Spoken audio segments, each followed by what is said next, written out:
આજે મુખ્યમંત્રી ભૂપેન્દ્ર પટેલે સુરતની મુલાકાત દરમિયાન માર્કેટયાર્ડનું લોકાર્પણ અને વિકાસ કાર્યોનો શુભારંભ કર્યો। પ્રથમ માળે નિર્મિત માર્કેટયાર્ડની ટ્રાફિક વ્યવસ્થામાં સુધારો, સ્વચ્છતા, પાર્કિંગ અને સુવ્યવસ્થિત વેચાણમાં સહાય મળશે। કૃષિ અને વેપાર ક્ષેત્રને મજબૂત બનાવતી આ પહેલને મહત્વપૂર્ણ ગણાવી છે। મુખ્યમંત્રીએ જણાવ્યું હતું કે આ આધુનિક સુવિધાઓથી સજ્જ માર્કેટયાર્ડ વેપારીઓ માટે નવી તકોનું સર્જન કરશે અને વ્યવસાયને અનુકૂળ માળખું પૂરું પાડશે। પ્રથમ માળે બનેલી આ માર્કેટથી ટ્રાફિક વ્યવસ્થામાં સુધારો, સુગમ પાર્કિંગ, સ્વચ્છતા અને સુવ્યવસ્થિત વેચાણ વ્યવસ્થા સુનિશ્ચિત થશે। તેમણે આ પ્રોજેક્ટને રાજ્યના કૃષિ અને વેપાર ક્ષેત્રને મજબૂત બનાવવાની દિશામાં એક માઇલસ્ટોન ગણાવ્યો હતો। આ કાર્યક્રમમાં કેબિનેટ મંત્રી જીતુ વાઘાણી અને નાણામંત્રી કનુ દેસાઈ પણ હાજર રહ્યા હતા। આપણે પણ ખેતીને વેલ્યુ એડિશન દ્વારા વધુ નફાકારક બનાવવા માટે agro and fruit processing chain વિકસાવી રહ્યા છીએ। ક્લસ્ટર આધારિત ઉદ્યોગ સ્થાપવાના અભિગમ સાથે કેરી, શાકભાજી, લસણ વગેરે માટે સ્પેશિયલ એગ્રી એક્સપોર્ટ ઝોન પણ વિકસાવ્યો છે।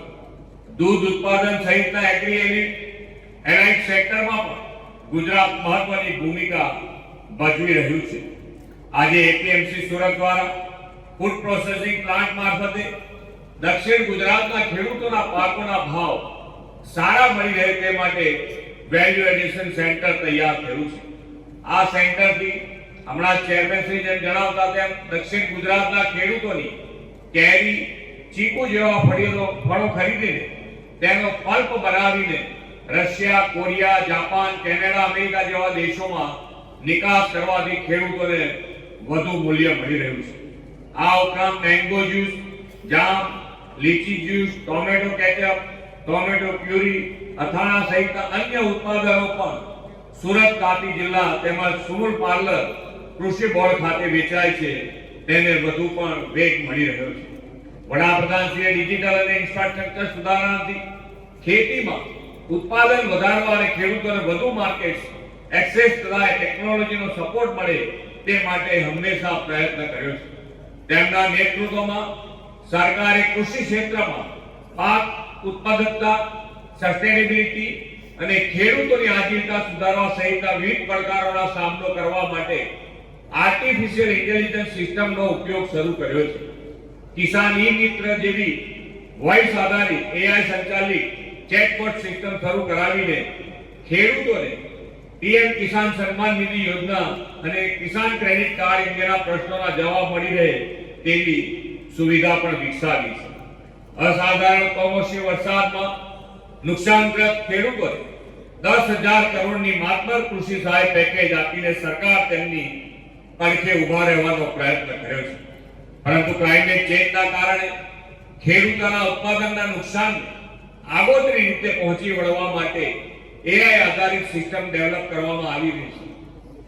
વડાપ્રધાનશ્રીએ બેક ટુ બેઝિકના મંત્ર સાથે ક્લાઇમેટ ચેન્જ સામે લડવાના અનેક ઉપાયો આપણને આપ્યા છે। તેમણે વિકસિત ભારત 2047નું જે લક્ષ્ય રાખ્યું છે તેમાં પણ તેમણે દેશમાં રાસાયણિક ખાતર મુક્ત પ્રાકૃતિક ખેતીની પ્રેરણા આપણને આપી છે। રાસાયણિક ખાતરથી થતી ખેતી શોર્ટ ટર્મ ગેઇન, ટૂંકા ગાળાના ફાયદા આપે, પરંતુ જમીન અને માનવીના સ્વાસ્થ્ય હેલ્થ માટે નુકસાન કરતા છે। પ્રાકૃતિક ખેતી પર્યાવરણની પણ રક્ષા કરે, જમીન અને આપણી પ્રાણી પ્રદૂષિત થતા નથી। લોકો હવે હેલ્થ કોન્શિયસ થયા છે। યોગ, પ્રાણાયામ, જાડા ધાન, મિલેટનો ઉપયોગ અને પ્રાકૃતિક ખેતીના ઉત્પાદનો તરફ દિવસે ને દિવસે વધુ લોકો વળતા થયા છે। નેચરલ ફાર્મિંગ કરતા ખેડૂતોની આવકમાં વધારો થઈ રહ્યો છે અને રોજગારીનું એક નવું ક્ષેત્ર ઊભું થયું છે। પ્રાકૃતિક ખેતી સાથે સ્વદેશી ઉત્પાદનોનો તો આજે દેશમાં પણ માંગ વધી રહી છે। આપણે સૌ પણ સ્વદેશી આત્મનિર્ભર ગુજરાત માટેના સંવાહક વિકસિત ગુજરાતથી વિકસિત ભારતમાં યોગદાન આપતા રહેશો એવા વિશ્વાસ સાથે વિરમું છું। ભારત માતા કી જય, વંદે માતરમ, જય જય ગરવી।